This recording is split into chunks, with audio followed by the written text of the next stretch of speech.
Hey, Pastor Scott here with the Weekly Word. We're wrapping up these big statements of God working in our lives this week.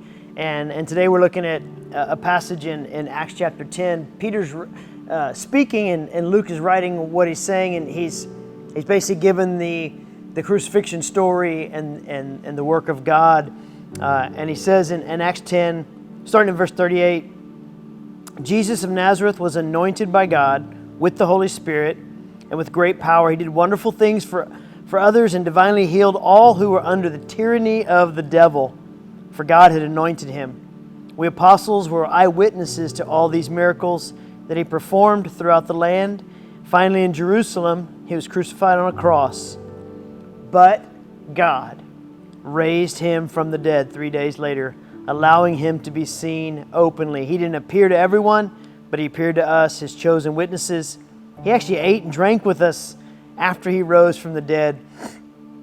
I love any statement in my life where I can say, then Jesus, but God stepped in, then God did this.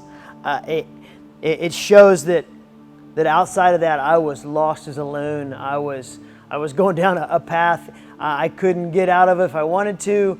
I couldn't save myself. The river was raging and I was drowning. Whatever it was, then God, he stepped in and he did something that I just couldn't do. In this story here, we see the power of God in Jesus' life. He was dead. He died for you and I because we were rebels and we were against God and we had sinned so radically we didn't deserve his mercy. But God raised Jesus from the dead and in that offered us free life. I was against God when Jesus died for me. Romans 5:8 tells me that. While I was yet a sinner, for me, I was a mocker and a scoffer. I was a ridiculer. I was judgmental, hypercritical, just making fun of anybody who thought that God could do something in my life. And I was like, yeah, whatever, dude.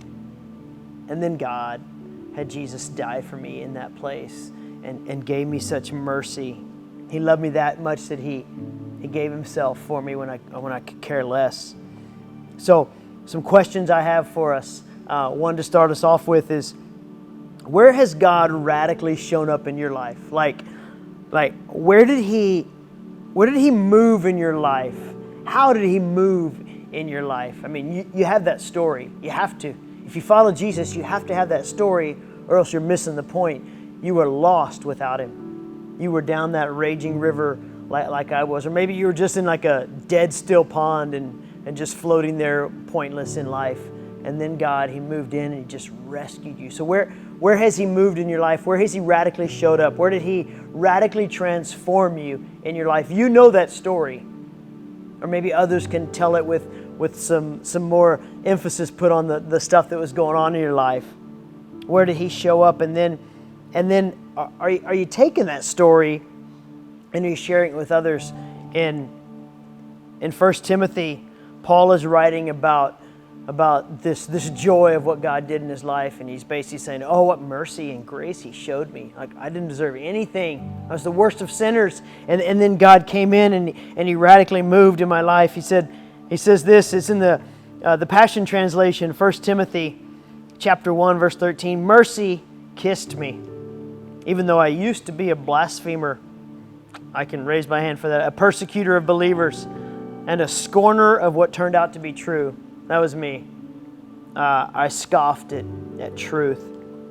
I was ignorant, didn't know what I was doing. I was flooded then with such incredible grace, like a river overflowing its banks, until I was full of faith and love for Jesus, the Anointed One. So what has God done in your life? Where has He shown up radically? And then, are you telling that story to people? You got to be telling the story to people because your story can transform lives. So find people to tell the story to. Ask the Holy Spirit to lead you to people to tell your story to. Don't discount your story for any reason whatsoever. Maybe your story isn't like Paul's. Maybe your story isn't like some wild Hollywood movie that would be written about it. Okay, it's not that. But you have a story. You were lost. You were a rebel. You were a sinner. And then God showed you such great grace and sweet mercy. Tell that story. Somebody needs to hear it. Somebody needs to be encouraged by it, and Jesus only and always gets the glory for it.